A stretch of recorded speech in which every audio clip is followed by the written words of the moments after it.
Oh,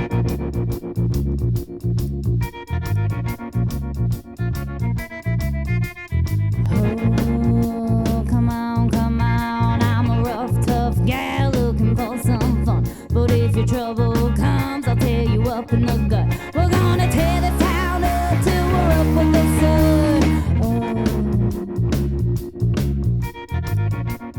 Hi there, I'm Scott McGee, your host for the TCM podcast, and my guest today is Kenley Collins. Kenley is a fashion designer with her own line of designs, which have been sold in local boutiques and on her own website, kenleycollins.com.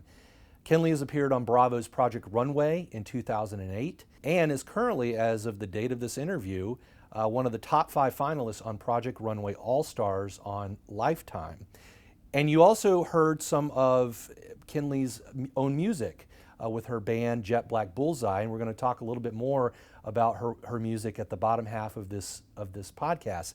Welcome, Kenley Collins. Hi, thanks for having me. Absolutely. Well, Kenley, I just want to say right off the top of the podcast is that judging by your style and your look, you look like you've come off the screen of a 1940s or 50s Technicolor production, maybe made at 20th Century Fox or Paramount.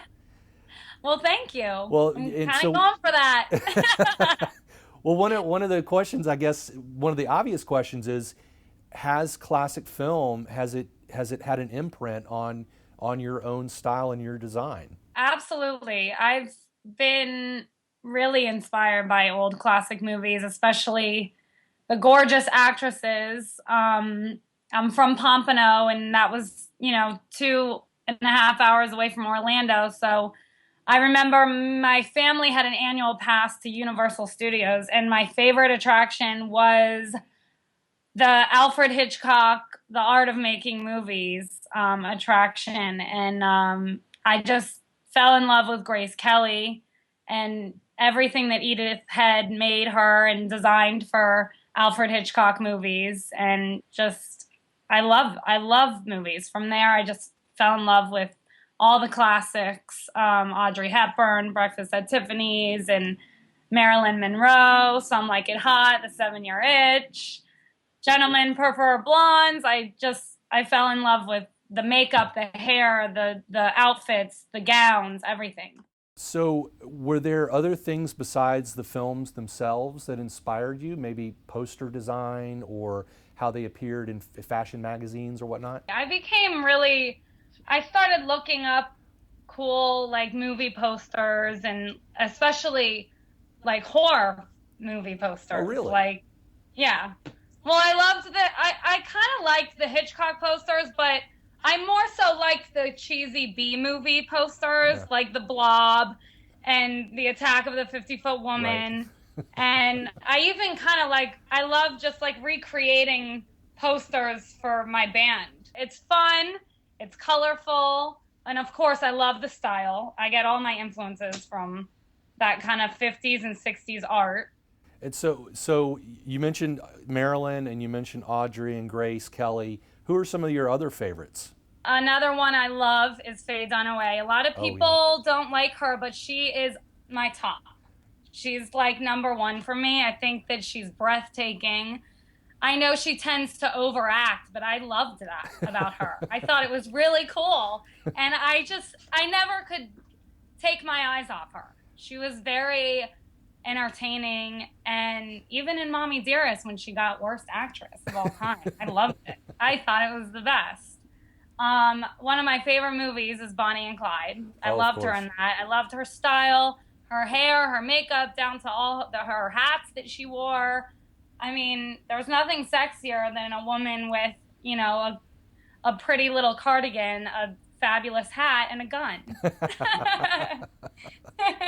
Well, yeah, that film, that film totally, just revolutionized so many things about cinema, whether it was the narrative structure, the depictions of violence, but yeah. I think a very, very big seismic shift was created by Faye Dunaway and her designer. Now, we're not showing Bonnie and Clyde, but we are showing one of her films, A Place for Lovers. Yeah, I love that movie too. I remember seeing that movie, catching it on, I think it was I don't know if my mom was watching, it was on TV, but I think I was like a freshman in high school. And I just, like I said, I couldn't take my eyes off her. I mean, she's wearing this hat with this yellow grosgrain ribbon, and everything matches. Everything's yellow and white. She walks up to this mansion in Italy that's yellow and white. So it's just a gorgeous movie. Every single outfit she's wearing is impeccable. I mean, she's this sort of fabulous, sad, dying woman, but I mean, let's be honest, it's really about the cinematography. Well, you know, I've never actually seen that film, but I do want to note that it's not. It was kind of critically reviled when it came out. In fact, one critic, Roger Ebert, said that it was the most god-awful piece of pseudo-romantic slop he'd ever seen. But I liked that about it. I mean, it was just this over-dramatic, just fabulous, it's romantic. Right. And I'm a romantic, believe it or not. And I appreciated a lot of the movie just because she's fabulous. Let's go back to Marilyn. One of the films that we are showing of hers in April is The 7-Year Itch.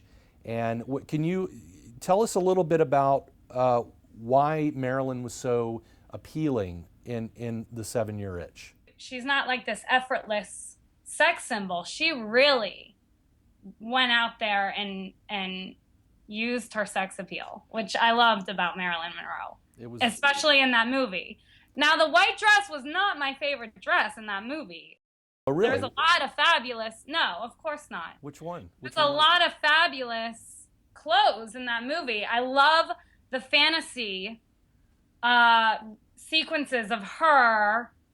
Richie's like sort of has these fantasies about her, and obviously those are the ones I love the most, because as a designer, you like to create fantasies in your clothes.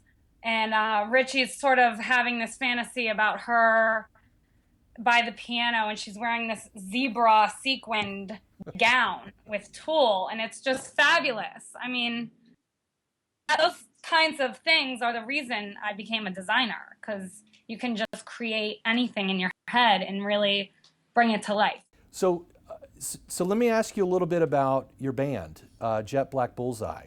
How did the band start? The band started when I needed a big break from designing. I was doing bridal for 3 years, and that's like killer. So what's the meaning behind the title of your band's name? There is really no meaning. I just thought it sounded cool and rough and tough, and I wanted it to be kind of ironic with the girly image, but it's still kind of this tough band. Right. I mean, there's a lot of rock behind it, but then there's this soulful girl vocalist, and you still have the roughness, like Bonnie and Clyde. Exactly. You can go to shop.tcm.com to purchase your own copy of Bonnie and Clyde, and you can use the promo code PODCASTKenley for 10% off the purchase price. Well, thank you so much for being here, Kenley. This has been really awesome. Thank you. It's been a great talk, and I'd love to have you back. Thank you. I'd love to be back. Well, you can learn more about the films Kenley and I discussed by going to our website, tcm.com. You can buy Jetblack Bullseye's self-titled album on iTunes, and go to kenleycollins.com to see videos of the band, as well as purchase some of Kenley's own designs. And be sure to follow Kenley on Twitter @KenleyCollins. I'm Scott McGee, and I'll see you next time on the TCM podcast.